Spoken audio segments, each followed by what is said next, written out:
Okay, congrats to Miami. We haven't played everybody in the league yet. We still have one more to play, Syracuse, the last game of the year, which makes absolutely no sense. Miami's the best offensive team that we played this year. Tremendous offensive team. Omer got him off to a great start by running the court. He made a three. Played with great energy. Got him off to a great start in the first half. Isaiah Wong is one of the premier players in our league. He's hard guy to guard off the bounce, and then when he makes threes, he's almost impossible to defend. Pack is a great addition to the team. He made a couple timely threes there late when we were making a run.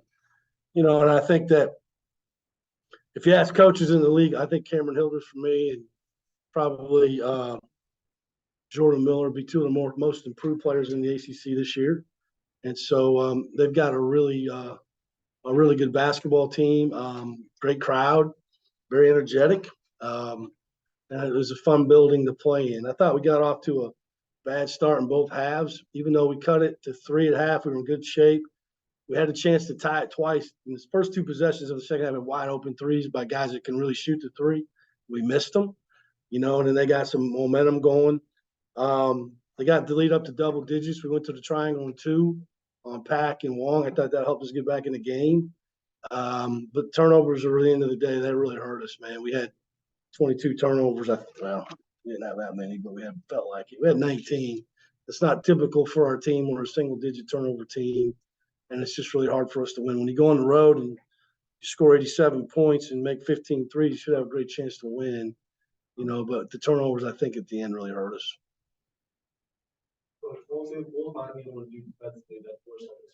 Yeah, they're very handsy on defense. They hedge those ball screens hard, which you knew they would. And I think Ty just you have to fake one to make one, and sometimes you don't. They get their hands on it. I also think that he got a little sped up.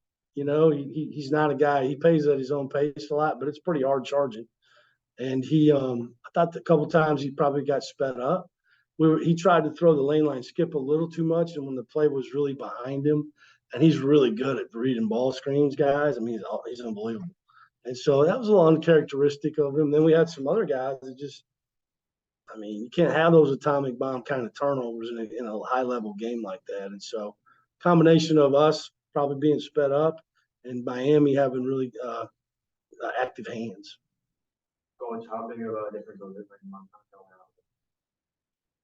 Yeah, it hurt us, but I thought that Bobby Clinton and Damari or Davian Williamson played pretty well.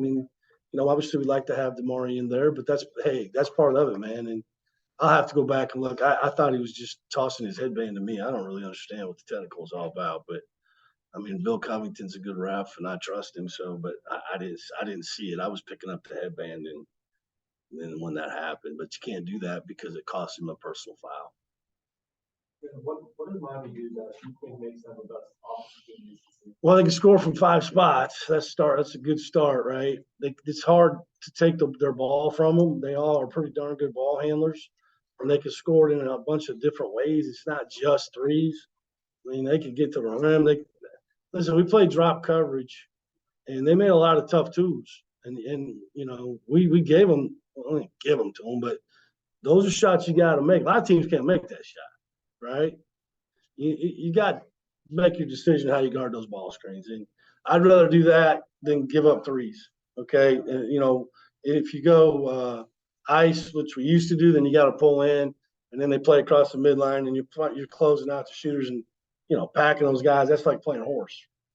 And so it's like, okay, get them over in the drop. But the problem was, again, discipline-wise, when you do that, you have to go over the ball screen to get them down, to force them down into the 2-point shot.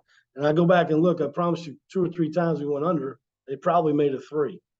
Cannot do that. You got to have discipline defensively to go over every time. It's easy for me to say because I'm fat and old, okay, but those guys, they got to do it, man. And it's physical. It's tough.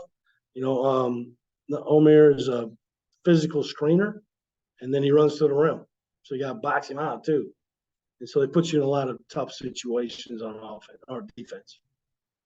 Where do you see your team these last couple of games remaining, you know, this what it's like right now. My team? Yeah.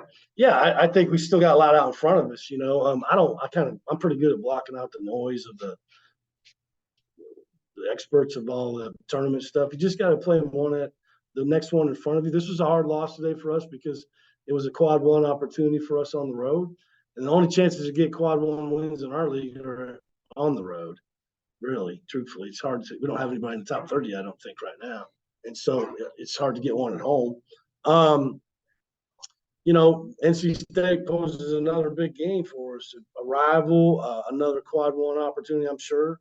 You know, and we got a couple more at home, and we go to Syracuse. Still have a chance to have a really good year. Virginia Tech's a good example of that. They finished behind us last year and ran the table, won the tournament, went to the tournament. We're capable. We have a very good team, fellas. I mean, I like our team. I think we're good. You know, it's just that we just a little bit, you know, we lost 3 games in a row at one point in the league by 2 points. You know, it's a fine line. That's where that play smart. You know, I tell them all the time, play hard, play smart, play together. I didn't make that up, trust me. But we can do the play hard, play together pretty darn well.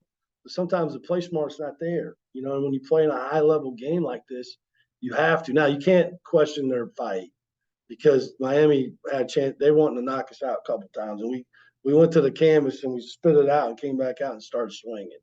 And I respect that now about my team, man. They're tough.